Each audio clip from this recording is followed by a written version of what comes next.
você a abrir a sua Bíblia comigo no Evangelho de João.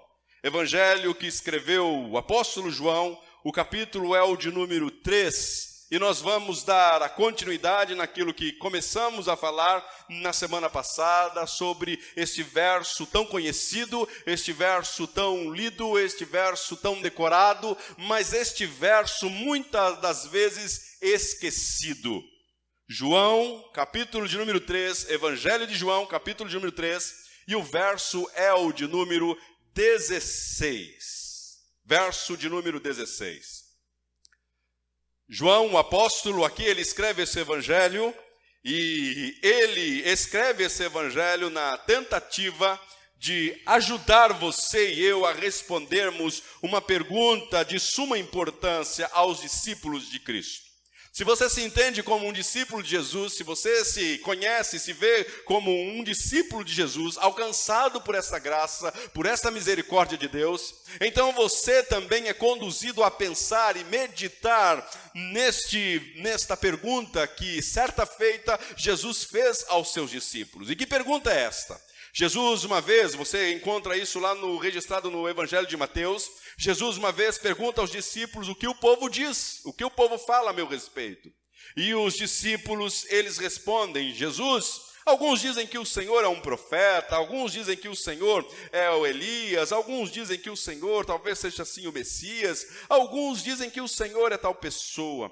Jesus, ele então direciona a pergunta aos discípulos, dizendo aos discípulos o seguinte: tá bom, isso é o que o povo diz a meu respeito, mas eu quero saber o que vocês pensam a meu respeito. E os discípulos, um deles, Pedro, ele se levanta movido pelo Espírito Santo e responde: tu és o Cristo, o Filho de Deus.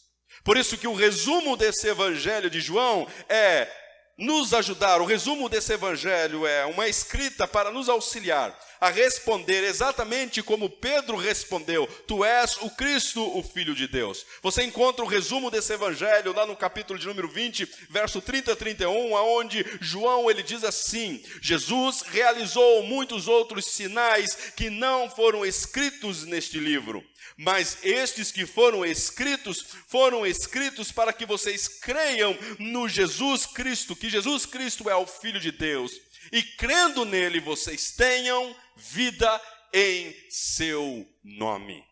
Então, resumo, por que João escreve esse evangelho? E escreve esse evangelho 70 anos depois que tudo que tinha acontecido com Jesus aqui, morto, crucificado e assunto aos céus, 70 anos depois disso tudo, ele resolve escrever esse evangelho para auxiliar você e eu aqui, no ano de 2020, a respondermos exatamente como Pedro respondeu, conduzido pelo Espírito: tu és o Cristo, o Filho de Deus. Respondendo isso, crer nele, e crendo nele, termos vida em seu nome. João capítulo de número 3, verso de número 16, diz assim: porque Deus tanto amou o mundo, que deu o seu Filho unigênito, para que todo o que nele crê não pereça, mas tenha a vida eterna.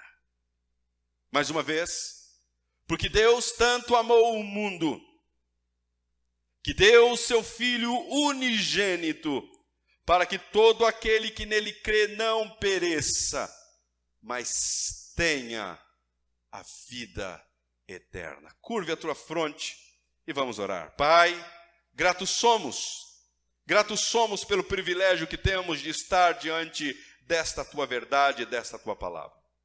Que esse evangelho, que este texto, que este verso, único verso que lemos, ele causa em nossas vidas estas transformações que somente a tua palavra, o evangelho penetrado em nós é capaz de fazer. Que este evangelho, ele cumpra o propósito pelo qual foi dado a nós. Transformar-nos mais parecidos com Cristo, transformar-nos como filho ou em filhos de Deus. Que exatamente isso aconteça nesta noite, nos meus irmãos que estão ouvindo esta palavra. Aqueles, ó Deus, que pela primeira vez estão por meio da internet, remotamente estão ouvindo esta palavra, que esta palavra, ela penetre no coração destes e que cause as transformações estas que tanto carecemos e precisamos. Aplica sobre nossas vidas, Espírito Santo, esta tua palavra, esta verdade. Traz luz à nossa mente para a compreensão, não de parcialidade desta palavra, mas que nós possamos compreendê-la completamente, guiados, orientados no teu poder, Espírito Santo. Assim pedimos que o Senhor realize o milagre que tanto carecemos, esse milagre da transformação. Que o Senhor alcance corações nesta noite. Assim oramos, no nome precioso de Cristo Jesus, pedindo ao Senhor, Pai. E fazemos esta oração no poder do Teu Espírito e desde já agradecendo. Amém. Semana passada nós introduzimos neste verso, temos caminhado aqui nesse evangelho, e na semana passada paramos aqui neste verso, capítulo de número 3, verso de número 16. Este verso tão conhecido, este verso tão visto, decorado por todos, este verso que até as criancinhas já têm ele decora. Esses dias estava lendo esse texto e eu, fazendo a pregação, depois que tinha feito esse sermão, Alice chegou perto de mim e ela perguntou: o que você está fazendo, papai? Eu disse: estou preparando, lendo as escrituras e preparando aqui a pregação de domingo. Ela diz, todas as vezes que ela me vê pregando, ela fala que eu estou louvando. Ela diz: papai, o senhor está louvando? Eu: sim, estou louvando, filho. E aí ela disse: então o senhor está preparando para louvar no domingo? Sim, filha, estou preparando para louvar no domingo. E ela perguntou: o que é que o senhor está preparando para louvar? O que o senhor vai louvar no domingo? E eu comecei a falar para ela a respeito deste verso. Falei o verso, porque Deus amou o mundo de tal maneira que deu o seu Filho unigênito para que todo aquele que nele crê não pereça, mas tenha a vida eterna. E aí eu fui explicando para ela esses versos. E de um jeito bem simples, ela no final ela me disse: papai, Deus me ama sim? Eu disse: sim. Mas Deus é tão grande, sim, e o amor de Deus também é tão grande. É tão grande que não cabe nesse universo. Mas sabe o que Deus fez, filha? Ela: não. Deus compactou. Deus, Ele espremeu esse amor. Ele compactou esse amor a ponto de fazê-lo caber aí dentro do seu coração. E quando eu disse isso para ela, ela colocou a mão no coração e disse: uau, papai. Deus me ama assim? Deus te ama assim. Que você nessa noite também se sinta amado por este Deus. Pois é exatamente isso que esse verso nos apresenta. Um amor de um Deus que nos ama de tal maneira que João ele não consegue encontrar uma palavra capaz de expressar este tal. Talvez João, 70 anos depois, meditando tudo aquilo que tinha acontecido na sua caminhada com Cristo, na sua vivência com Cristo, no seu desfrutar da companhia com Cristo, e depois de Cristo assunto aos céus, ele caminhando com Cristo através do seu Espírito, João meditando em tudo que Cristo tinha feito, tudo aquilo que Deus tinha realizado por meio do seu Filho, João ele tenta colocar e expressar, porque Deus nos ama, e o tamanho do amor de Deus Deus nos ama muito. E ele pensou: não, essa palavra não cabe aqui, porque Deus ama muito mais. Porque se eu colocar que Deus ama muito, eu vou ter uma referência de amor e tentar calcular em cima dessa referência de amor que eu tenho. Não, Deus, ele não tem um amor que pode ser calculado, mensurado. Não há absolutamente nenhum instrumento na época de João e nem na nossa época capaz de mensurar o tamanho, a dimensão, a profundidade, a extensão do amor de Deus. Por isso que João coloca aqui: porque Deus tanto amou, ou em outras traduções, porque Deus amou o mundo de tal maneira. João, qual é o tamanho desse amor de Deus? Não sei explicar. Qual é a dimensão desse amor? Não sei explicar. É de tal maneira, de tal maneira. Semana passada nós vimos a respeito disso. Vimos e falamos e nós dividimos esse verso em 5 sentenças. A primeira sentença que nós falamos a semana passada foi a pessoa, o autor deste amor, ou seja, a pessoa de Deus, o Deus de amor, o Deus que nos ama. Falamos sobre a segunda sentença, que é qual a dimensão, qual a profundidade desse amor. E falamos que não há absolutamente nada capaz de mensurar, de quantificar esse amor de Deus. Não somos capazes de mensurá-lo. Não conseguimos compreendê-lo, porque ele foge ao nosso entendimento. É maior do que nós mesmos, é maior do que todo o amor que já experimentamos, é maior do que qualquer amor que nós podemos desfrutar. Ele é muito maior do que o amor de mãe, maior do que o amor de pai, maior do que o amor de uma avó, maior que o amor de um avô, maior que o amor de qualquer ser neste mundo. O amor deste Deus é maior do que tudo.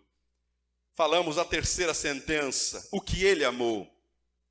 Falamos que Deus, ele não ama coisas abstratas, Deus não ama coisas inanimadas, Deus ama gente, Deus ama pessoas, e Deus continua amando pessoas.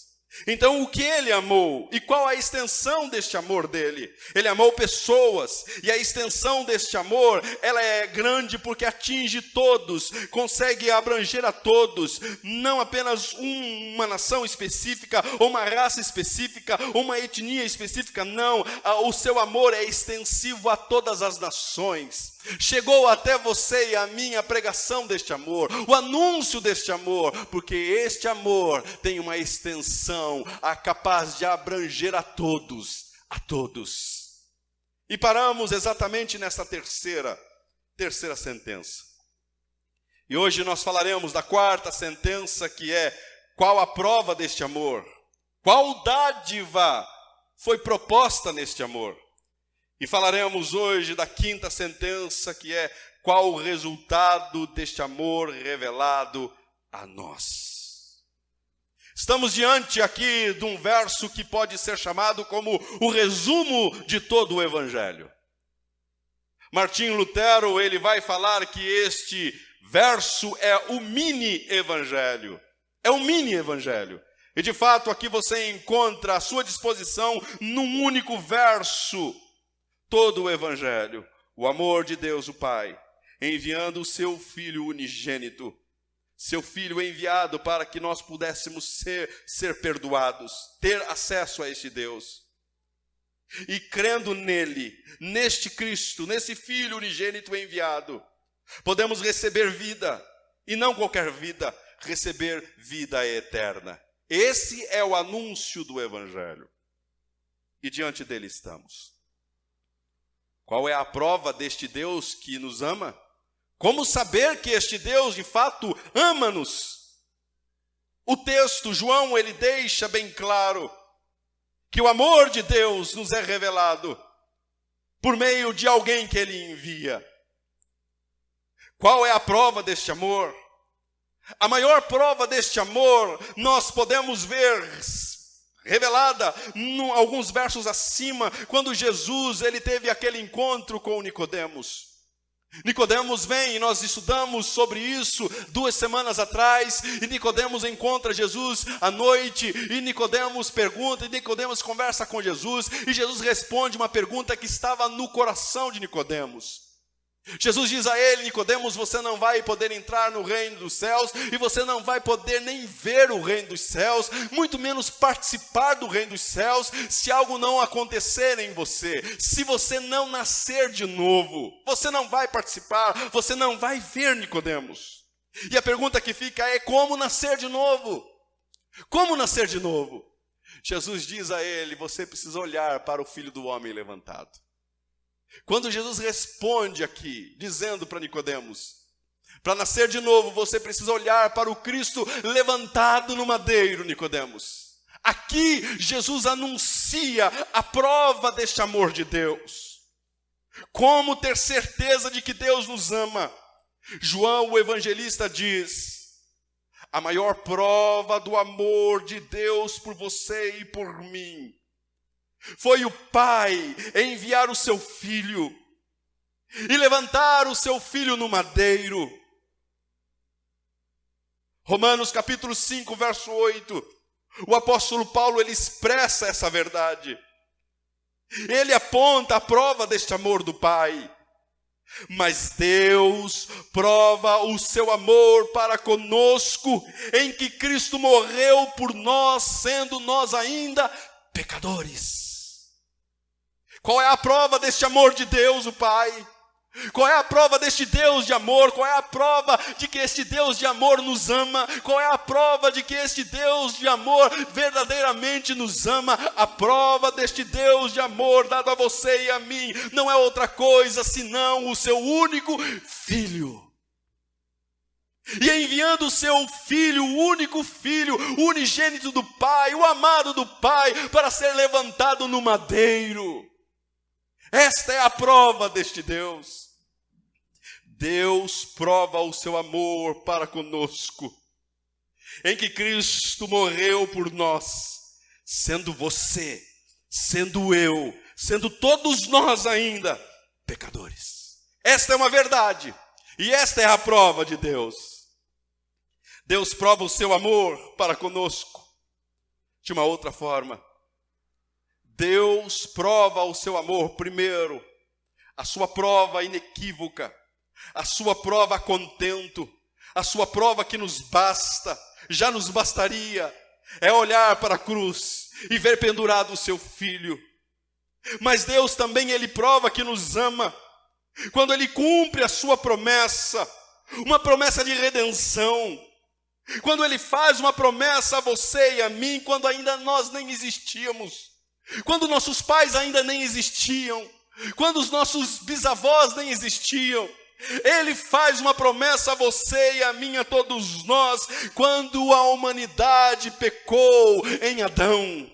Gênesis 3, verso 14 e 15 diz assim: então o Senhor disse à serpente: porquanto fizeste isso, maldita serás mais do que todas as feras, e mais do que todos os animais do campo, sobre o teu ventre andarás, e do pó comerás todos os dias da tua vida, e porém inimizade entre ti e a mulher, entre a tua semente e a sua semente, esta te ferirá a cabeça, e tu lhe ferirá o calcanhar. Aqui o Deus, o Pai, está dizendo aos homens, a todos os homens ali representados em Adão: vocês pecaram, vocês transgrediram, vocês estão mortos nos seus delitos agora, mas eu prometo a vocês que vai chegar um tempo aonde alguém virá, e este alguém virá para resgatá-los, para redimi-los, para perdoá-los, para restaurá-los novamente à posição de filho.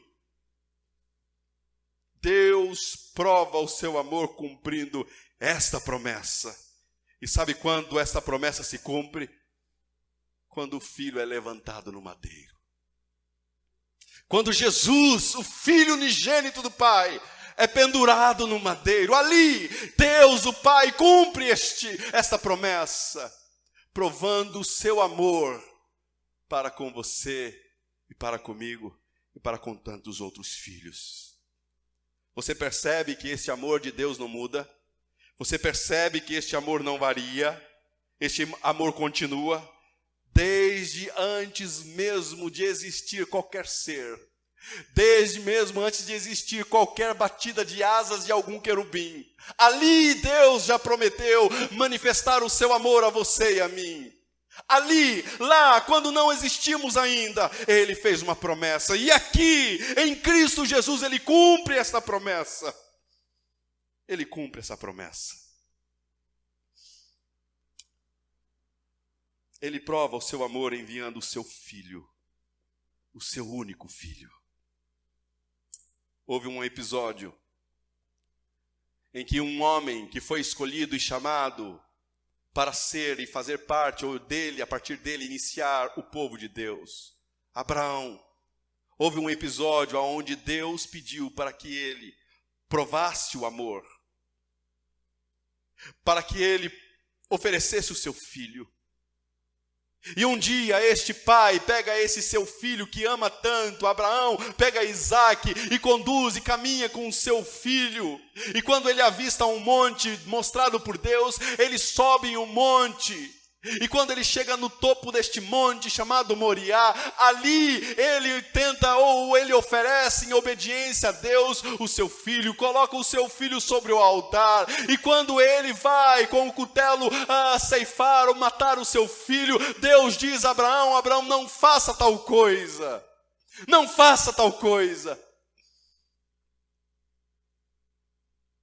Eu vejo que você teme a mim. E Deus proveu para Abraão um sacrifício, um substituto. Mas o pai de amor, um dia conduziu o seu filho em um monte. Mas ao chegar neste monte, o monte Gólgota, o monte Caveira, ali, ele não impediu, Deus não impediu Deus de oferecer o seu filho. Deus oferece o seu filho em sacrifício. Ali Cristo nos substitui. Ali Cristo é a manifestação da prova do amor deste Deus, o Pai. Talvez você esteja perguntando: qual prova de amor Deus pode me propor? A maior prova de amor que Deus te propõe hoje é o Filho unigênito, Cristo.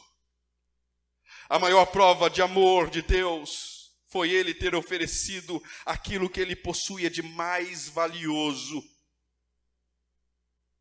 desde a eternidade, o seu filho. O que é que Deus oferece a você como prova de amor? Deus oferece a você como prova de amor aquilo que ele tinha de mais valioso, aquilo que ele possuía de mais valioso desde a eternidade. Não é alguém que se tornou valioso, mas alguém que sempre foi valioso ao Pai. Sempre, sempre, desde a eternidade, a preciosidade, o tesouro, aquilo que o Pai tanto amava, o seu Filho unigênito, é Ele que o Pai oferece na cruz. É Ele que o Pai oferece a você como prova deste amor. Deus oferece o que existia e o que existe de mais precioso a nós, para que fiquemos certos, não do nosso valor, não, porque nós não valíamos isso, não.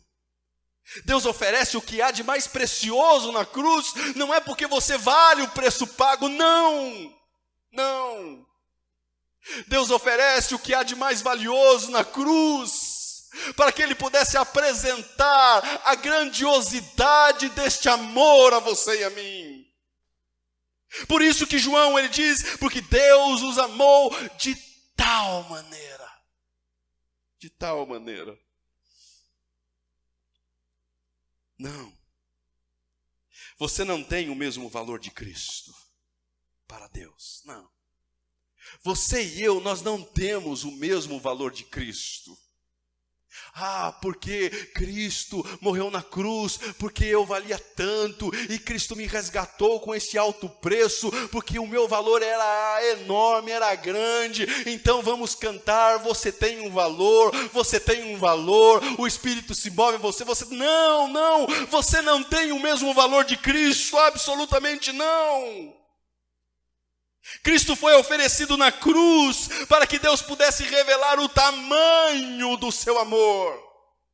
Não é o seu valor. Não é o seu valor. Não. Você não é comprado, ou você não é comparado como o unigênito do Pai. Não. Você, quando olha para Deus, você não é justo como o Filho de Deus é. Não, você não é. Há alguns afirmando que quando olham para Cristo ou quando olham para Deus, são tão justos quanto Deus, a ponto de dizerem que eles não se enxergam inferior a Ele, Deus. Não valemos a preciosidade do Pai. O Pai ofereceu o seu Filho para revelar outra coisa. para revelar que jamais poderíamos ter a dimensão ou a compreensão do seu amor se Cristo não fosse ofertado na cruz do Calvário. Ele poderia muito bem escolher outro meio. Ele poderia escolher qualquer outro meio se assim quisesse resgatar-nos. Ele poderia, na eternidade, ter escolhido nos salvar de outra forma. Todavia, o que estava em jogo não era somente a salvação de homens, você e eu, mas estava em jogo a revelação, o ápice do amor de Deus, o Pai. Quando você olha para a cruz, você tem que ver estampado ali a prova do amor de Deus. Quanto Deus ama. Qual é o tamanho do amor de Deus? Está na cruz. Mas eu valho tanto? Não. A questão não é o quanto você vale, a questão é o quanto Deus tem de amor. Deus tem um amor que não podemos calcular, e Deus prova este amor tamanho na cruz. Na cruz. Quais são as implicações dessa sentença para você e para mim? É que não existe outra forma de Deus demonstrar o seu amor a você, a não ser revelando o seu Filho. Não existe outro jeito, não existe outra forma para que Deus consiga expressar o tamanho do seu amor a você e a mim. Não, não existe. Não. Luciano, qual é a prova de que Deus me ama? Está na cruz. Quero um conselho? Não peça para que Deus prove o seu amor dando a você riquezas. Não. Não peça para que Deus prove o seu amor a você realizando um sinal miraculoso. Não peça para que Deus prove o seu amor a você, te dando um esposo, te dando uma esposa. Não peça para que Deus prove o seu amor a você, te dando uma melhor casa, um melhor carro. Não faça isso. Não peça para que Deus prove o seu amor a você, te dando o melhor emprego. Não peça para que Deus prove o seu amor a você, te dando acesso à melhor universidade. Não peça para que Deus prove o seu amor dando a você filhos e filhas. Deus não fará isso, pois se Ele fizer isso, Ele vai estar rebaixando o seu Filho oferecido na cruz. Não, Ele nunca fará isso. Ele nunca, jamais fez isso. Ele nunca fará isso. Quão tolos somos quando pedimos, prove o seu amor para nós, Deus. Prove o seu amor por mim, me dando uma esposa. Prove o seu amor por mim, me dando filhos e filhas. Prove o seu amor por mim, me dando um emprego dos sonhos. Não. Isso é rebaixar a prova do amor de Deus, o Pai. Como é que Deus prova o seu amor por você e por mim? É enviando o seu Filho. E quando olhamos para o seu Filho, conseguimos ver a expressão máxima e última do seu amor.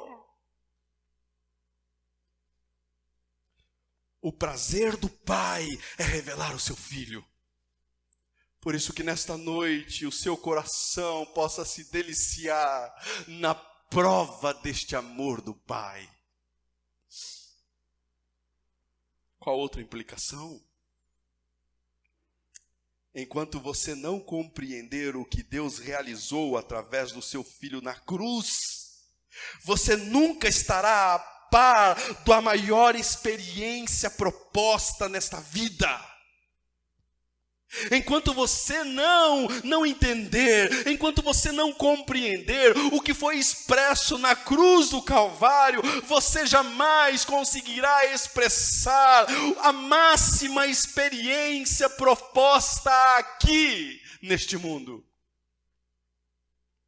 Qual é a máxima proposta a experimentarmos neste mundo? Jesus disse: Nicodemos, olhe para o Filho do Homem, que será levantado. Ali você experimentará a maior das experiências dada aos homens. A experiência de nascer de novo. De olhar para o Cristo levantado e desfrutar de uma nova vida fornecida pela morte dele e pela ressurreição dele. Paulo, o apóstolo Paulo, ele declarou em sua carta aos 2 Coríntios, capítulo 5, verso 14, o seguinte: o amor de Deus nos constrange. Ah, meu irmão, se existe uma coisa que precisa fazer você ser constrangido, não é a vergonha dos seus erros. O que precisa trazer a você constrangimento é você olhar para o Calvário e ver o amor expresso do Pai. E olhar o amor expresso do Pai e então ver este amor e ser por ele constrangido. Quem escreve isso é o apóstolo Paulo. O amor de Deus nos constrange. Nunca seremos merecedores. Nunca estaremos à altura do valor pago e apresentado. A questão nunca foi o valor que possuímos. O preço pago nunca teve a ver com nós, e sim tudo a ver com Ele e o Pai. Sabe por quê? Tudo tem a ver com Ele e o Pai. Porque o valor pago não foi apenas para nos salvar, o valor pago foi muito além. O valor pago foi para restabelecer e restituir aquilo que você e eu jamais conseguiríamos refazer, restituir, devolver ao Pai. E sabe o que é que a sua vida fez? Sabe o que os nossos pecados fez com o Pai? Denegriu o seu nome, sua glória, sua reputação, seu caráter. Tudo isso foi por nós danificado. O que era para os seres angelicais olharem para criaturas, homens e mulheres, e conseguir glorificar a Deus Pai, pelo seu plano glorioso de criar seres. Por causa do pecado, agora anjos não glorificam Pai, mas por essa criatura, por essas criaturas caídas, pecaminosas. Então foi necessário alguém vir e alguém pagar o preço para restituir novamente aquilo que foi danificado por causa do pecado. Sabe o que é valioso, meu irmão? Não é você, não sou eu. O que é valioso é a glória do Pai, é o nome do Pai, é a reputação do Pai, é a santidade do Pai. E foi exatamente isso que Jesus veio a este mundo para pagar. E como consequência de pagar isso, nos redimiu. Nos redimiu. Cristo foi oferecido para tornar Deus propício a nós. Sabe por quê? Porque todas as vezes que Deus olhava para você e para mim, quando estávamos no pecado, sabe o que causava em Deus? Não prazer, causava ira. Causava ira. Porque Deus olhava para você e olhava para mim, e éramos para refletir a glória, a santidade, a beleza do nome dele, e o que fazíamos não era nada disso. Por causa dos nossos pecados, nós transgredimos, nós ferimos, nós denegrimos o nome, nós não expressamos a glória de Deus, mas expressamos a nossa pecaminosidade. Então foi necessário alguém vir para que o nome de Deus, para que as criaturas de Deus, seus filhos, pudessem ser restaurados e restabelecidos. Quer ter uma noção do que é o valor pago na cruz? Tenho certeza que você nunca compraria uma lâmpada queimada por R$1 milhão. Se houver alguém que queira comprar uma lâmpada queimada por R$1 milhão, eu tenho 2 em casa, e eu posso até te fazer um descontinho. Mas eu tenho certeza que você jamais compraria uma lâmpada queimada por R$1 milhão. Todavia, porém, se esta lâmpada fosse a primeira lâmpada acesa em 1879, desenvolvida por um homem chamado Thomas Edison, talvez alguns de seus herdeiros aceitaria pagar a você por esta lâmpada queimada R$1 milhão. E a pergunta que ficaria é: essa lâmpada estava valendo R$1 milhão?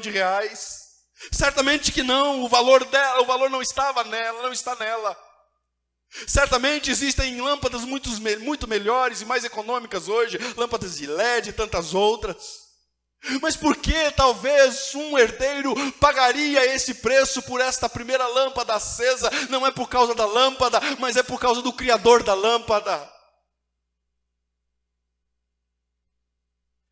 Você não valia o preço pago na cruz e continua não valendo o preço pago na cruz. Mas por que foi pago esse preço tão alto?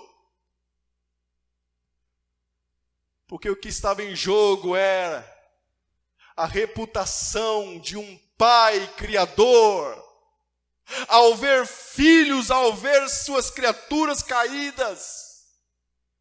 Então o preço não está em mim e em você, o valor pago na cruz está no próprio Deus, Deus acertando as contas com Ele mesmo, Deus sendo oferecido no madeiro para tornar o Pai propício a você e a mim.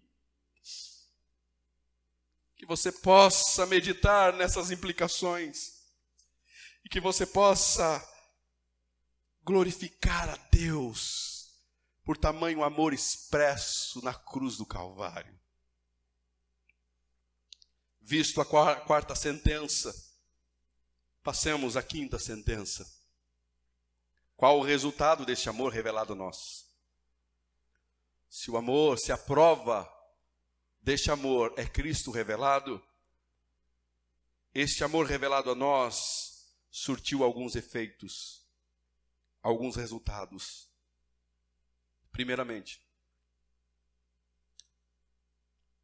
o primeiro resultado deste amor expresso, exposto a nós, foi para tornar Deus favorável a nós. Como eu falei, Deus estava irado com você e comigo. E sua ira só seria aplacada quando a sua glória, seu caráter, sua santidade fosse restaurada em nós. Porque todas as vezes que Deus olhava para você e para mim, sua ira se acendia. Por ver no que nos tornamos. Por ver naquilo que nos tornamos após o pecado. Homens e mulheres que deveriam refletir a glória de Deus, a santidade de Deus, agora mancham este nome apresentando algo que Ele não fez. Então Cristo veio para restaurar esta imagem, esta santidade, esta glória de Deus em nós. Por esta razão, tão somente por esta razão, você e eu, nós nunca seríamos capazes de satisfazer Deus e tornar Deus favorável a nós. Nunca. Longe de Cristo, jamais o Pai se tornaria propício a você e a mim.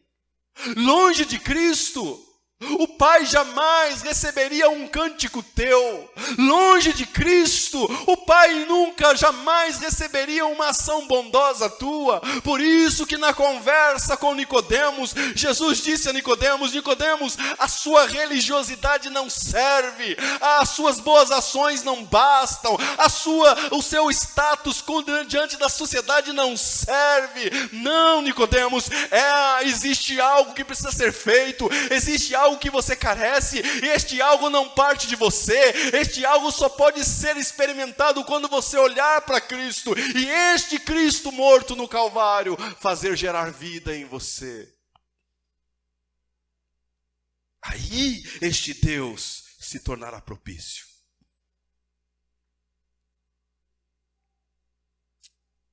Segundo, qual o resultado deste amor revelado a você e a mim? Para que não perecêssemos nos nossos pecados e delitos, para que todo aquele que nele crê não pereça. Qual é o resultado? O primeiro é sermos expostos a esse amor e entendermos que sem este amor, sem este Cristo demonstrado na cruz, sem esse amor revelado a nós na cruz, jamais teríamos condições de nos achegarmos diante dele. E segundo, para que nós não perecêssemos em nossos pecados, não permanecêssemos em nosso estado pecaminoso. E perecer aqui nesse texto está intimamente ligado à consequência de alguém debaixo da ira de Deus, eternamente debaixo desta ira. Jesus conversando com Nicodemos, Jesus está dizendo: Nicodemos, se esse algo não acontecer na sua vida, não importa o que você faça, você continuará debaixo da ira de Deus. Não importa.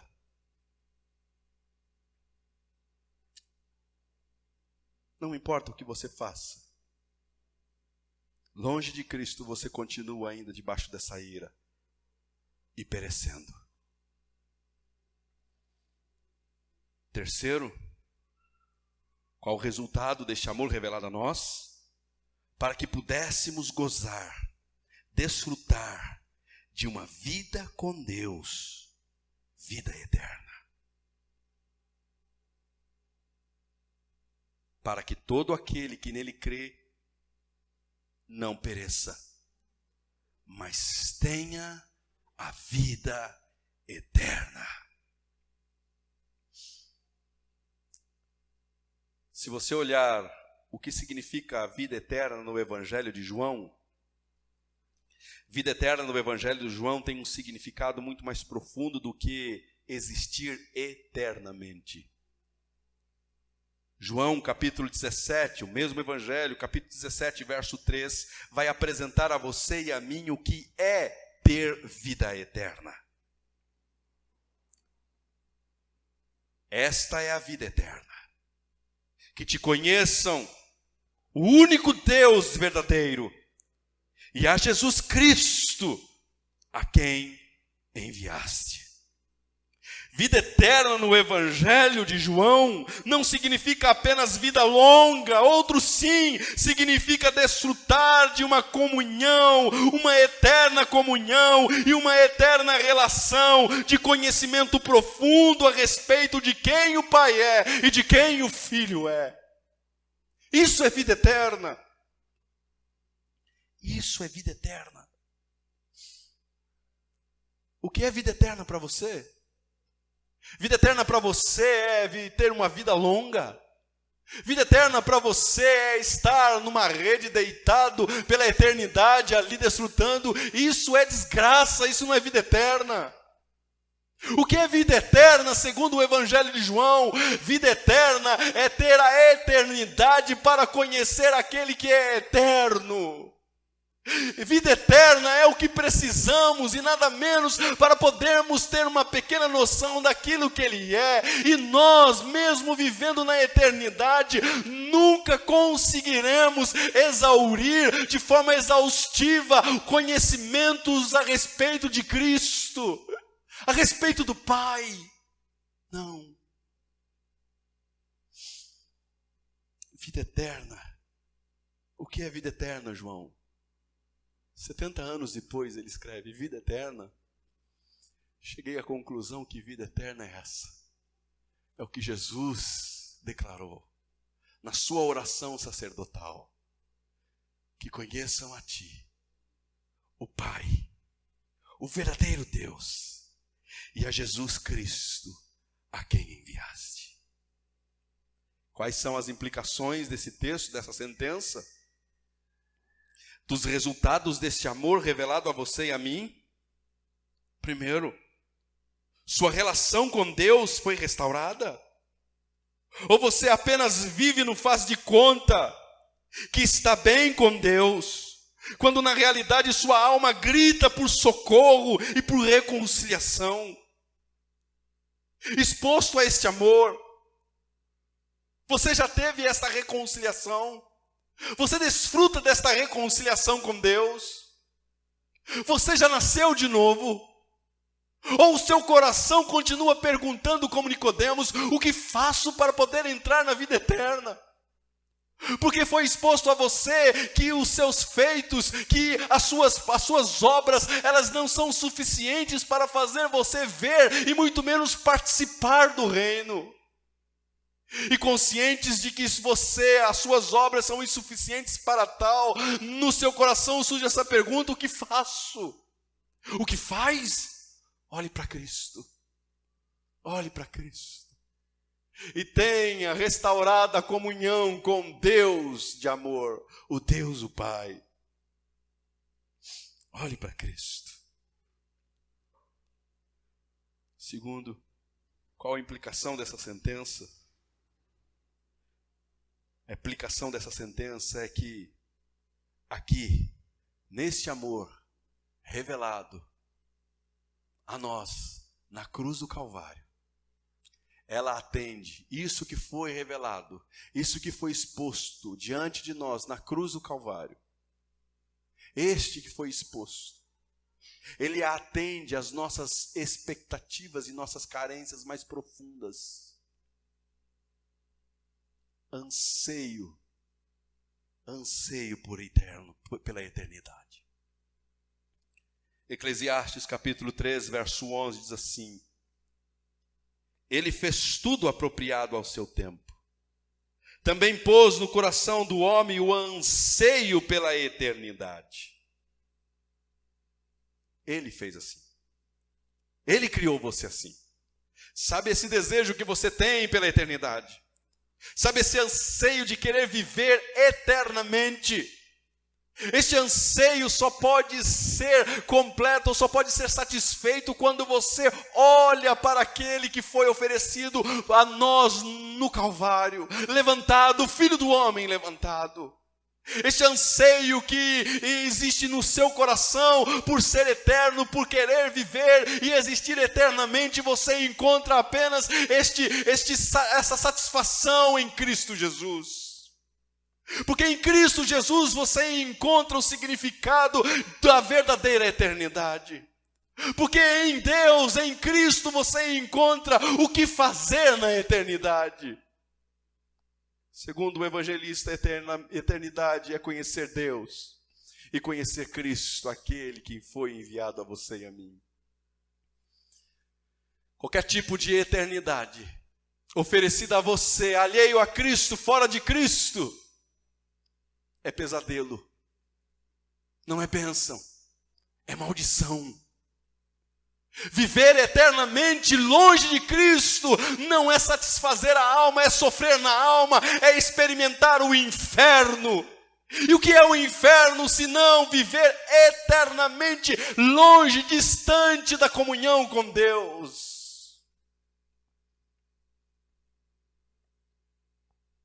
Experimentar a eternidade não é simplesmente ir para o céu e ter ali a ausência de Cristo e Deus, não. Do Pai e de Cristo, não. Porque até mesmo o céu se tornaria inferno se a presença do Pai, do Filho e do Espírito não fosse ali notória. Céu só é céu porque ali está presente a Trindade. Então, de acordo com João, a vida eterna não começará. A vida eterna já começa aqui agora. Não estamos esperando a eternidade iniciar. A eternidade nos filhos de Deus já começou. Porque se é conhecer Cristo e se é conhecer o Pai, então você está tendo a oportunidade, por meio das Sagradas Escrituras, experimentar o gosto da eternidade. Por isso, meu irmão e minha irmã, se você não se aplica a conhecer Cristo, se você não se aplica em conhecer o Pai, então você está longe de experimentar aquilo que é a verdadeira eternidade. E o convite do Evangelho é: experimente a eternidade, não amanhã, mas agora, hoje, já.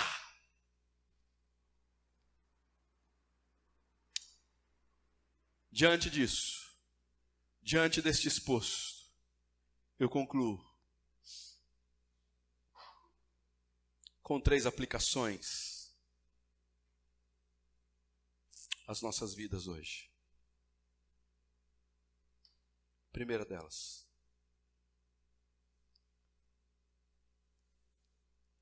você se relaciona com o Deus que as Escrituras apresentam? Você tem se relacionado com o Deus das Escrituras? Hoje pela manhã, se você acompanhou a nossa escola bíblica, o tema hoje foi sobre as Escrituras. Não tem outro jeito, não tem outro modo de você conhecer Deus. Ele já deu a nós aquilo que precisamos e que nos é suficiente, já nos basta para saber que Ele existe, que Ele é real e verdadeiro. Ele já nos deixou escrito tudo aquilo que precisamos para saber a respeito dos seus atributos. Talvez não de forma exaustiva, não completa, pois jamais conseguiremos fazer isso, nem a eternidade será suficiente para realizar tal. Nossa mente, até mesmo quando transformadas, não será capaz de realizar um dissecar, um conhecimento exaustivo, completo de Deus, não. Mas aquilo que nos é necessário para nos satisfazer, para atender às expectativas e os anseios do seu e do meu coração, Ele já deixou a você e a mim registrado nas Escrituras. Então a pergunta é: você se relaciona com Deus apresentado nas Escrituras? E que Deus é este que as Escrituras nos apresenta, de Gênesis a Apocalipse? Um Deus de amor. Um Deus de amor. De Gênesis a Apocalipse você vê um Deus agindo, um Deus conduzindo, um Deus de amor conduzindo seus filhos, capacitando seus filhos, conduzindo a história, para que na plenitude dos tempos, o ápice do seu amor fosse revelado e demonstrado a nós.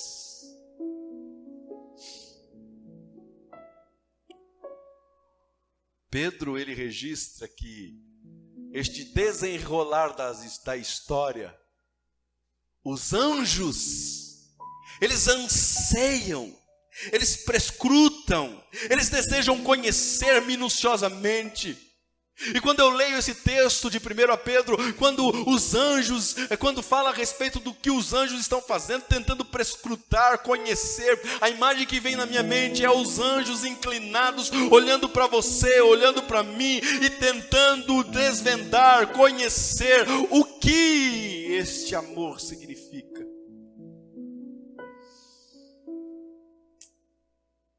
Antes de Cristo, os anjos tentavam prescrutar, conhecer. Mas na plenitude dos tempos, o Verbo se fez carne, habitou entre nós, vimos a sua glória, a glória do unigênito do Pai.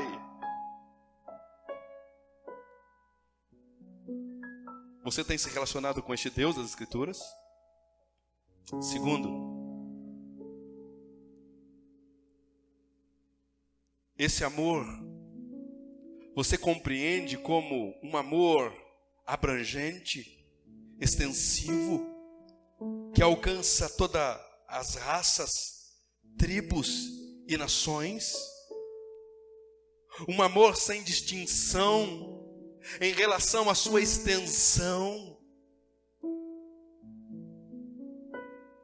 Você tem amado pessoas com este amor que você foi alcançado? Esse amor tem constrangido você a amar pessoas? Porque o foco deste amor de Deus não é coisas, não é animais, não é outra coisa senão gente. E este amor que deixou você constrangido tem conduzido você a também constranger outros com este amor. Você tem revelado este amor? Você tem expressado este amor?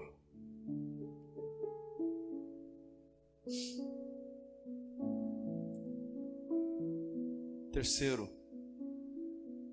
seu coração já encontrou satisfação na relação com o único ser eterno, Deus, e dele recebeu eternidade para descobri-lo e conhecê-lo?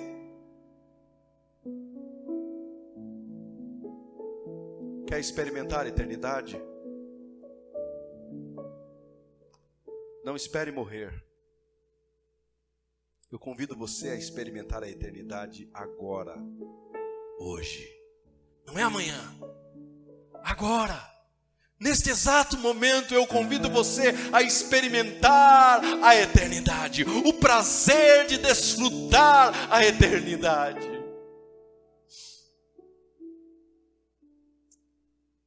E a eternidade é conhecer Cristo e conhecer o Pai. Conhecer o Pai e conhecer o Filho. Seu coração encontrará satisfação plena. Falamos a semana passada que o seu coração é consumista de amor. Mas não qualquer amor. Um amor eterno. E só uma pessoa é capaz de fornecer a você o desfrutar de um amor eterno. Não é um esposo, não é uma esposa, não é bens, não é um milagre, não é uma saúde perfeita, não é uma economia de uma nação ou a economia brasileira caminhando bem, não é as nossas autoridades conseguirem acertar todas essas crises que estamos experimentando nesses últimos dias. Não. Seu coração só encontrará descanso e desfrute eterno naquele que é eterno, Deus. Curve a tua fronte e ore comigo, e que nesta noite esse amor do Pai invada o seu coração. Deus, gratos somos, Pai. Gratos somos por estas verdades que o Senhor revelou a nós por meio das Sagradas Escrituras. Obrigado por nos amar desta forma. Revelar este amor a nós de tal maneira. Um amor, ó Deus, que nós não merecíamos e continuamos a não merecer. Mas este amor revelado a nós para demonstrar o tamanho do seu amor. Revelar a nós o tamanho da sua santidade, revelar a nós o tamanho da sua grandeza, revelar a nós o tamanho da sua soberania, revelar a nós o Deus grandioso. E só podemos conhecer este Deus grandioso quando olhamos para o Deus revelado nas Escrituras. E o Deus revelado nas Escrituras nos é apresentado como o Deus de amor, que enviou o seu Filho, o seu único Filho, para morrer na cruz do Calvário. E olhando para Ele, cremos. E de graça, recebemos dEle vida eterna. Obrigado, Pai, Filho e Espírito Santo. Amém.